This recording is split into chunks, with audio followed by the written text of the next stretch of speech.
اہل حدیث اور دیوبندی میں فرق بتائیں. یہ کون ہے بھائی؟ دیکھو دیوبند جو ہے نا، دیوبند تو کوئی نیا مسلک ہے نہیں. بر صغیر میں جب اسلام آیا نا تو فقہ حنفی کی شکل میں آیا ہے. فقہ حنفی تو ملیشیا میں اسلام گیا ہے فقہ شافعی کی شکل میں. تو یہ جو چار مکاتب فکر ہے نا، حنفی، مالکی، شافعی اور حنبلی، یہ چاروں صحیح ہیں. ان میں سے کسی ایک کو فالو کرنا چاہیے اور تینوں کو درست سمجھنا چاہیے. باقی یہ دیوبندی نام جو پڑا ہے یہ بریلوی حضرات کے مقابلے میں پڑا ہے، ورنہ ہے وہ سب حنفی ہی. تو حنفیوں میں جو علماء بر صغیر میں بدعت کے خلاف ہو گئے ان کو لوگوں نے دیوبندی کہنا شروع کر دیا، اور جو تیجے 40ویں اور اذان سے پہلے صلاۃ والسلام کے قائل تھے ان کو لوگوں نے کیا کہنا شروع کر دیا؟ بریلوی. یہ بھی لوگ اعتراض کرتے ہیں نا کہ یہ دیوبندی فرقہ تو آج سے 150-200 سال پہلے پیدا ہوا ہے، تو اس سے پہلے تو یہ فرقہ تھا ہی نہیں، تو جو فرقہ بعد میں پیدا ہوا ہو وہ صحیح کیسے ہو سکتا ہے؟ اصولی طور پر تو بات صحیح ہے کہ جو فرقہ ہی پہلے نبی کے دور میں تھا ہی نہیں وہ صحیح کیسے ہو گیا؟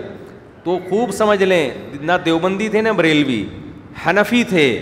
بر صغیر میں جب آیا نا اسلام تو فقہ حنفی کی صورت میں آیا ہے. تو اس لیے میں اپنی نسبت فقہ حنفی کی طرف کرتا ہوں، فقہ حنفی کی طرف میں اپنی نسبت کرتا ہوں. تو یہ نام جو یہ تو لوگوں نے کر دیے ہیں کہ حنفیوں میں جو تیجے 40ویں کے قائل ہیں ان کو لوگ بریلوی کہتے ہیں، جو تیجے 40ویں کے قائل نہیں ان کو لوگ کیا کہتے ہیں؟ دیوبندی کہتے ہیں. تو یہ اس تکلف کی ضرورت نہیں ہے کہنے کی، تو حنفی کہنے کی بھی ضرورت نہیں ہے، لیکن اگر کہیں ضرورت پڑتی ہے تو انسان یہ لفظ استعمال کر سکتا ہے، ورنہ ضرورت اس کی بھی نہیں ہے. لوگ کہہ سکتے ہیں کہ فقہ حنفی بھی تو نبی کے دور میں نہیں تھا. فقہ حنفی کے مسائل تھے، نام نہیں تھا.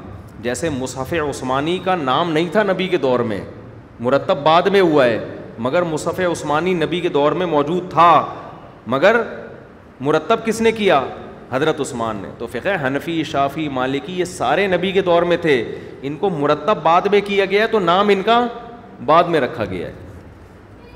قوالی سننا شرعن کیسا ہے؟ جائز نہیں ہے بھائی. کچھ علماء بریلوی مسلک کے اس کو جائز کہتے ہیں، بس یہی فرق ہے دیوبندی بریلویوں میں. لوگ پھر اسی کی وجہ سے جو یہ چیزیں نہیں کرتے ان کو دیوبندی کہہ دیتے ہیں، جو یہ چیزیں کرتے ہیں ان کو لوگ کیا کہتے ہیں؟ بریلوی کہتے ہیں. اب آپ کی مرضی ہے بھائی، تو کیونکہ اس کی کوئی حد نہیں ہے. ہمارے جو بریلوی حضرات ہیں انہوں نے کہا کہ بھئی اذان سے پہلے صلاۃ والسلام، انہوں نے کہا اس کے ناجائز ہونے کی کیا دلیل ہے؟ تو اس طرح سے دین میں جب ایڈیشن شروع ہوئی ہے تو میں لوگوں سے سوال پوچھتا ہوں کہ اذان ختم ہوتی ہے لا الہ الا اللہ پہ، اگر آپ محمد الرسول اللہ بھی ساتھ میں لگاتے ہیں تو کیا جا رہا ہے؟ اس کے ناجائز ہونے کی کوئی دلیل ہے؟ کوئی حدیث میں ممانعت نہیں ہے. اور کلمہ بھی بڑا اچھا ہے کہ محمد الرسول اللہ صلی اللہ علیہ وسلم، محمد اللہ کے رسول ہیں، کتنا اچھا کلام ہے.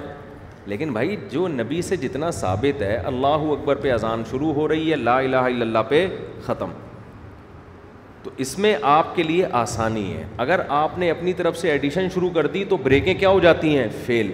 تبھی آپ ربیع الاول میں دیکھیں ہر سال بدعتوں میں کمی کے بجائے اضافہ ہوتا چلا جا رہا ہے، کیونکہ جب آپ اصول سے ہٹ گئے نا تو پھر بے لگام ہو گئے.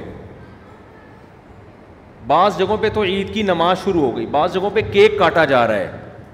تو اب خود بریلوی جو سنجیدہ علماء ہیں وہ بھی پریشان ہے کہ یہ جا کدھر کو رہے ہیں، یہ تو ہمارا اینڈ کیا ہوگا؟ تو بھائی یہ اینڈ اس کا فطری اینڈ نتیجہ ہے، یہ ایسا ہی ہونا تھا، اور اگلے سال اس سے بھی زیادہ ہوگا، اور اگلے سال پھر اس سے بھی زیادہ. تو یہ پہلے آپ دیکھیں دیوبندی بریلویوں میں فاصلے کم تھے،